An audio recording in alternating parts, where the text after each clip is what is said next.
जय हिंद दोस्तों, कैसे हैं आप? आई होप सब ठीक होंगे। चलिए जोरदार एक स्टार्टिंग करते हैं आज के हमारे न्यू सेशन की। आज हम बात करने वाले हैं कंपाउंड इंटरेस्ट यानी चक्रवृद्धि ब्याज। ठीक है, ये चैप्टर आपके कंपटीशन लेवल चाहे एसएससी हो, पुलिस हो, रेलवे हो, चाहे जीडी हो, इन सभी एग्जाम्स में पूछे जाने वाला काफी इंपॉर्टेंट चैप्टर होता है। ठीक है, तो आज हम जल्दी इसकी एक जोरदार स्टार्ट करते हैं। ठीक है, आज हम कोशिश करेंगे कि इस चैप्टर को आपको कम से कम टाइम में, ठीक है, अच्छे से अच्छा और अच्छे तरीके से समझाने की। ठीक है, समझते हैं। टॉपिक का नाम क्या है? चक्रवृद्धि ब्याज यानी कंपाउंड इंटरेस्ट। क्या बच्चों? चक्रवृद्धि ब्याज यानी कंपाउंड इंटरेस्ट। समझते हैं होता क्या है। ठीक है, सपोज करते हैं, देखो ब्याज होती है दो प्रकार की मेनली, एक साधारण और एक चक्रवृद्धि। समझते हैं। मान ली चलो मैंने किसी को दिए 100 रुपए। कितने रुपए दिए? 100 रुपए। और ब्याज की रेट मैंने उसको दी 10% के हिसाब से।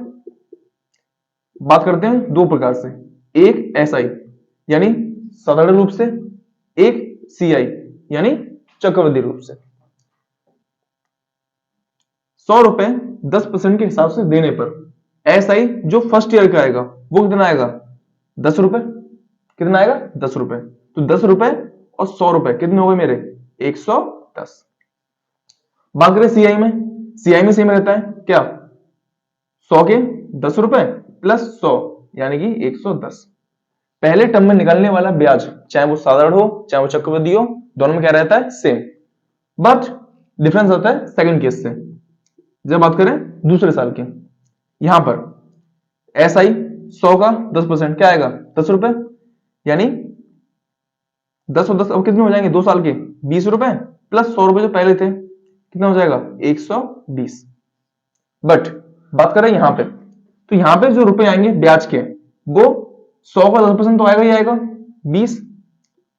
ठीक है, और प्लस यहां पर जो ब्याज लगेगी वो एक तो मूलधन की ब्याज हो गई, और प्लस जो मेरी ब्याज है उसकी भी ब्याज लगेगी, यानी 121 रुपए। समझते हैं। जो ब्याज हमेशा रिपीट किस पे होती है? मेरे मूलधन यानी प्रिंसिपल पे, उसे कहते हैं साधारण ब्याज। ठीक है, और सीआई यानी चक्रवृद्धि ब्याज में क्या होता है? यहां पर जो ब्याज रिपीट होती है वो मूलधन और प्लस लास्ट ईयर जितना ब्याज था उस पर भी रिपीट होती है। क्लियर? समझते हैं फिर से दोनों में डिफरेंस क्या है? यहां पर जो ब्याज होगी वो किससे रिपीट होगी? हमेशा अपने मूलधन पर। बट यहां पे रिपीट होने वाली ब्याज मूलधन और प्लस लास्ट ईयर जितना ब्याज था उसका भी होता है। यानी चक्रवृद्धि को आप कह सकते हैं एक तरह से ब्याज की ब्याज, कह सकते हैं ब्याज की ब्याज। यानी जो ब्याज ब्याज के ऊपर ब्याज लगती है उसे क्या बोलते हैं हम? चक्रवृद्धि ब्याज। साधारण ब्याज लगता है हमेशा मूलधन पे, बट चक्रवृद्धि ब्याज मूलधन और प्लस लास्ट ईयर की ब्याज पर भी लगता है। तो इसलिए यहां पे कितने रुपए हैं? 120, और यहां पर कितना है? 121। दोनों का मूलधन सेम है 100 रुपए, दोनों का रेट सेम है 10%। लेकिन यहां पे ब्याज, यहां पे अपना मिश्रधन कितना आया? 120 रुपए, और यहां पर कितना मिश्रधन आया? 121 रुपए। और दोनों में क्या है? 1 रुपए का डिफरेंस। दोनों में क्या है? 1 रुपए का डिफरेंस। तो ये डिफरेंस कब पैदा होगा? जब यहां पर लगने वाली ब्याज, जो ब्याज होगी वो ब्याज के ऊपर ब्याज लगने से 10 का 10% कितना होता है? 1 रुपए। 1 रुपए, तो यहां पर जो ब्याज लगी है 1 रुपए, ये क्या है? ब्याज के ऊपर लगी हुई ब्याज, दैट इज कॉल्ड चक्रवृद्धि ब्याज। ठीक, अब समझते हैं इसको निकालने का तरीका कि हम चक्रवृद्धि ब्याज कैसे निकाल सकते हैं।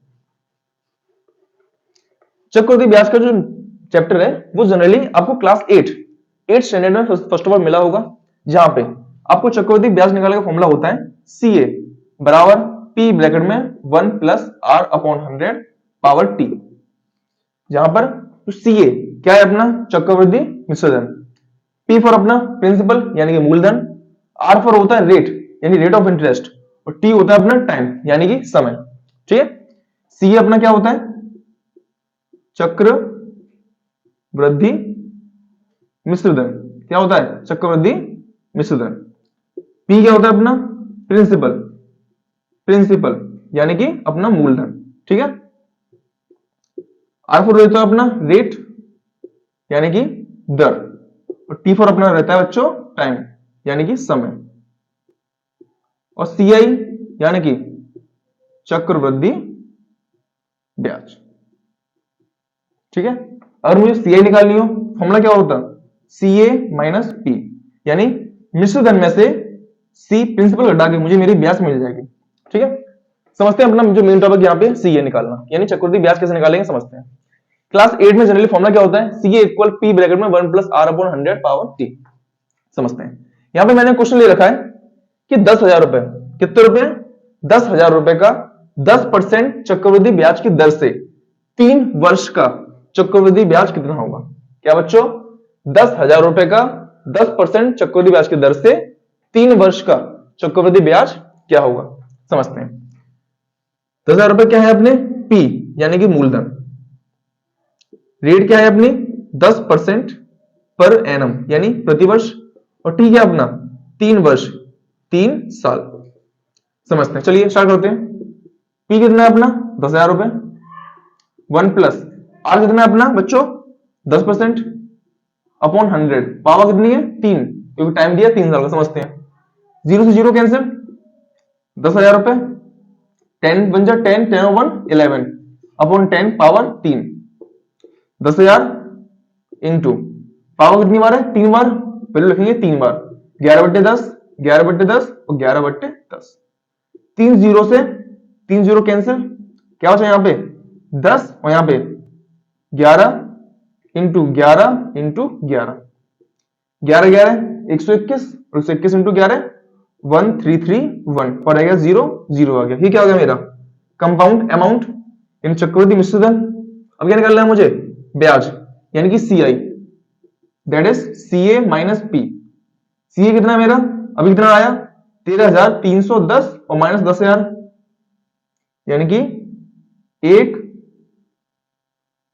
3 3 1 0 3,310। ये क्या आएगा, ये आएगा मेरा सीआई यानी कि क्या चक्रवृद्धि ब्याज। ठीक है, ये अपना तरीका है चक्रवृद्धि ब्याज निकालने का, फॉर्मूला बेस्ड। क्या बच्चों, फॉर्मूला बेस्ड। लेकिन इस तरीके से छोटे मोटे क्वेश्चन तो हो सकते हैं, लेकिन कई बार क्या होता है जो ब्याज की दर है वो टेढ़ी-मेढ़ी हो जाती है, जैसे 2.5 5.6 6/2/3 इस टाइप से, और पावर है जरूरी नहीं 3 हो, कभी 5 तो कभी 6 तक पहुंच जाती है। उस टाइप से करने के लिए अगर हमने इस टाइप से क्वेश्चन किया एग्जाम्स में, तो इसी एग्जाम में इसी करने में कम से कम 5 से 6 मिनट लग जाएंगे। लेकिन आपको पता होगा कि एग्जाम में हमारे पास टाइम काफी कम रहता है और हमें कम से कम टाइम में काफी ज्यादा क्वेश्चन करने होते हैं। ठीक है, तो इसी प्रॉब्लम को सॉल्व करने के लिए मैं आपके लिए लेके आया हूं एक काफी अच्छा तरीका। ठीक है, जिसमें हम बिना फॉर्मूले के, जी बच्चों आज से हम चक्रवृद्धि ब्याज को बिना सूत्र यानी बिना फॉर्मूले के करने वाले हैं। ठीक है, फिर से ध्यान से सही सुना आपने, आज के बाद से हम जब भी चक्रवृद्धि ब्याज के क्वेश्चन करेंगे बिना इस सूत्र की सहायता से करेंगे, without use of this formula. जी चलिए समझते हैं कैसे।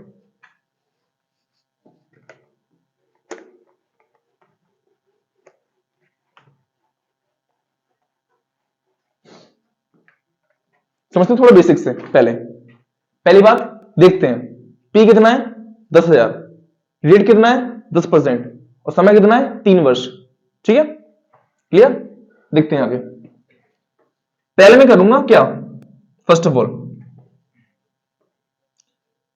पी कितना है बच्चों 10,000 रुपए, रेट कितना है 10% पर एनम मैंने प्रति वर्ष, और टाइम कितना मेरा 3 साल 3 इयर्स। ठीक है, अब समझते हैं फ्रॉड्स को करने का तरीका। ऐसा क्या लेटेस्ट तरीका है जिससे बिना फॉर्मूले के आप ये क्वेश्चन आराम से कर सकते हैं। समझिए, फर्स्ट ऑफ ऑल मुझे ये देखना है कि मेरा टाइम कितना है 3 साल, कितना 3 साल। तो मुझे यहां पे लिखना है फर्स्ट, सेकंड और थर्ड। बात करनी है किसकी 3 साल की, किसकी 3 साल की। समझते हैं, अब मुझे क्या निकालनी है, रेट किसके अकॉर्डिंग, प्रिंसिपल के अकॉर्डिंग लगाते हैं। तो मैंने क्या किया 10,000 का कितना परसेंट है 10% अपॉन 100, 0 से 0 कैंसिल, क्या बचा 1,000 रुपए, क्या बचा 1,000। अब मुझे इस 1,000 को यहां पे लिखना है, कितनी बार बच्चों 3 बार, कितनी बार 3 बार। अब मुझे क्या करना है, अब मुझे इस 1,000 का फिर से लगाना 10%, अगेन 0 0 कैंसिल, क्या बचा 100 रुपए। अब लिखूंगा 100 यहां पर, इसके बगल में सेकंड ईयर में 100 यहां पर, और इसका ठीक डबल हो जाएगा नीचे। यानी 200 रुपए। अब क्या करना है मुझे, फिर से करना है क्योंकि साल कितनी है 3 साल, तो गुणा 10/100, 0 0 कैंसिल, क्या बचा सिर्फ 10, उसको मुझे लिखना है यहां पे। फिर सुनिए, जो प्रिंसिपल दे रखा है उसकी पहले रेट लगाई, जो भी रेट दे रखी हो XYZ जो भी, यहां पे आया पहले 1000 रुपए, मैंने 1000 लगा कितनी बार 3 बार लाइन से, क्योंकि टाइम 3 साल का है। सेकंड केस में क्या किया मैंने, 1000 का फिर से किया 10%, जो रेट है सेम लगाओ कोई दिक्कत नहीं, ठीक है। तो 0 0 कैंसिल, क्या बचा सिर्फ 100 रुपए, तो मैंने यहां पे लिखा 100 और उसको यहां पे नेक्स्ट टाइम लिखा डबल टाइम। नेक्स्ट मैंने क्या किया, अब 100 का फिर से लगाया 10%, क्योंकि ब्याज कितने साल की है 3 साल की, तो अब कितना रुपए आया 10, और मैं 10 के 10 यहां पे लिख दिए। अब मुझे ज्यादा कुछ नहीं करना, अब मुझे यहां करना है सबको ऐड यानी जोड़ना है।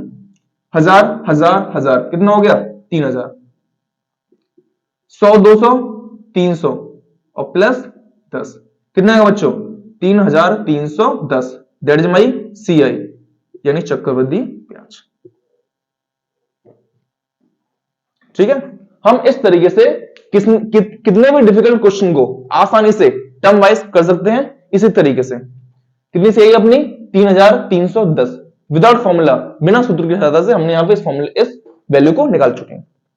समझते हैं। अच्छा, क्या ये जो तरीका है, क्या ये तरीका सिर्फ चक्रवृद्धि ब्याज निकालने में काम आएगा?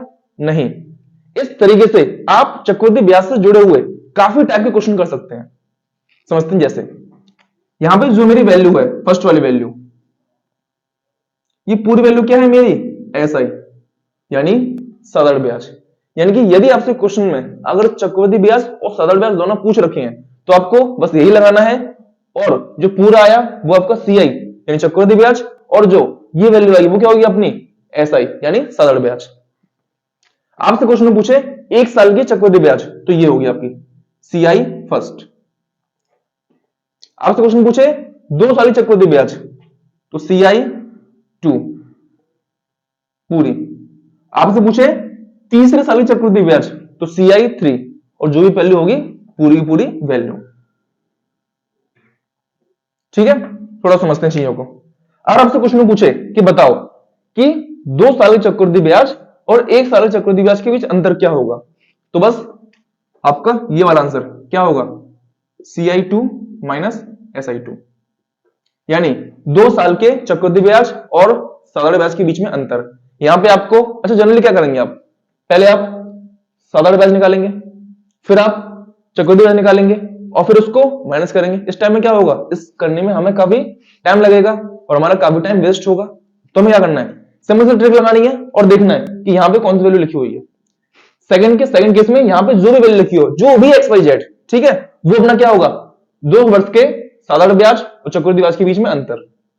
ठीक है, अच्छा अब हमसे क्वेश्चन पूछे कि बताओ 3 साल के चक्रवृद्धि ब्याज और साधारण ब्याज के बीच अंतर क्या होगा, तो आंसर होगा ये पूरा 100 प्लस 200 यानी 10, ये पूरा क्या रहेगा अपना CI 3 माइनस SI 3, 3 वर्ष के साधारण ब्याज और चक्रवृद्धि ब्याज के बीच अंतर, जो पूरी की पूरी वैल्यू हो वो अपने यहां पुट कर देनी है। ठीक है, यानी कि एक ही टाइप के क्वेश्चन से हमारे, एक ही फॉर्मेट से हमारे कई टाइप के क्वेश्चन यहां पे हो सकते हैं आसानी से, बस एक ही तरीके से। अगर आप यहां पे यूज करते हैं फॉर्मूला, तो पहले आपको फॉर्मूला आएंगे आप साधारण ब्याज का, क्या होता है SI इक्वल PRT अपॉन 100। फिर हम आएंगे चक्रवृद्धि ब्याज, कैसे, पहले आएंगे CA P bracket 1 plus R upon 100 power T, और फिर निकालेंगे ब्याज, तो CA माइनस P।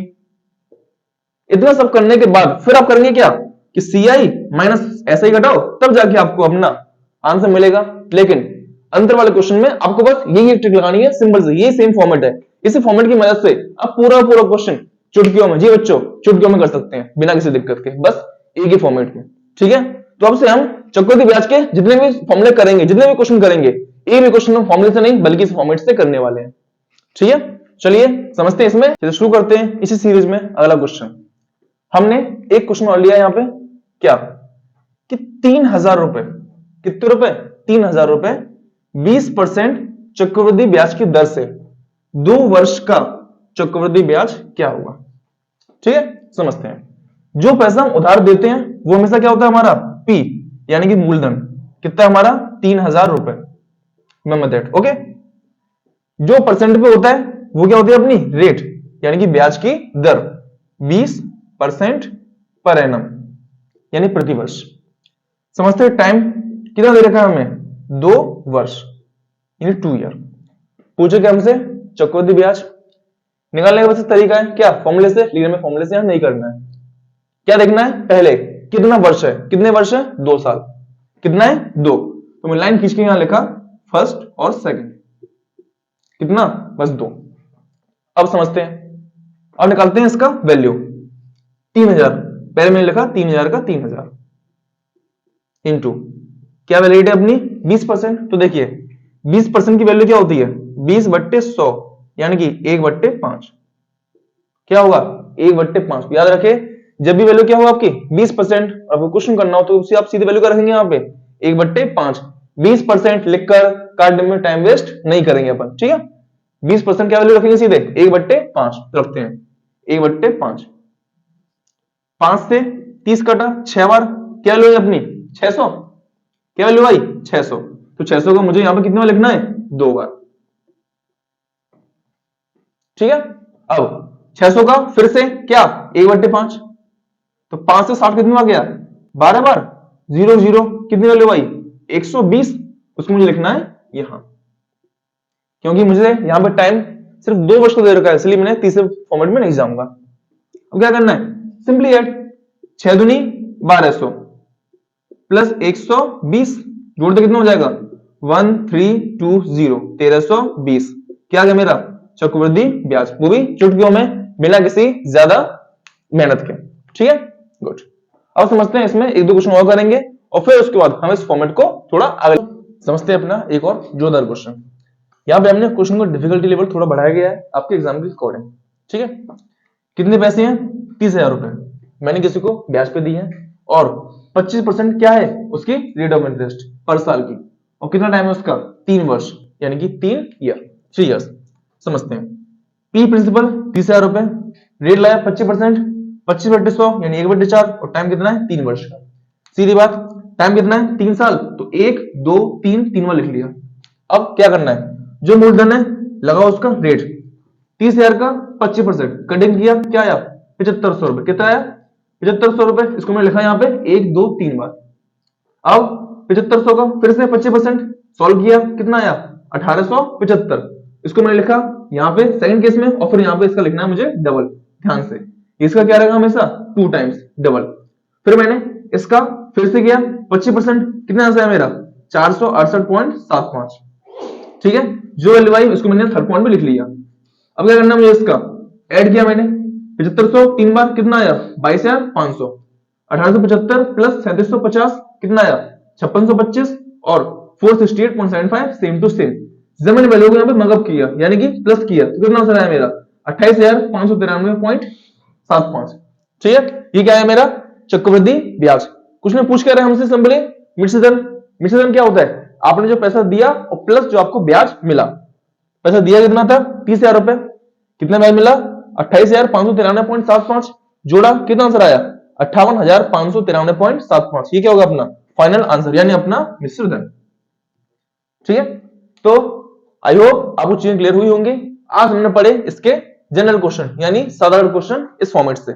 जल्दी हम अपने नेक्स्ट सेशंस में ट्राई करेंगे, हम बात करेंगे इनके और डिफरेंट टाइप के कि चक्रवृद्धि ब्याज एग्जाम में और कितने टाइप से पूछा सकता है और इन क्वेश्चनों को किस तरह से बिना ज्यादा मेंटल प्रॉब्लम के आसानी तरीके से इनको कैसे सॉल्व किया सकता है, ठीक है। तो मिलते हैं अपने नेक्स्ट सेशन में, तब तक के लिए जय हिंद।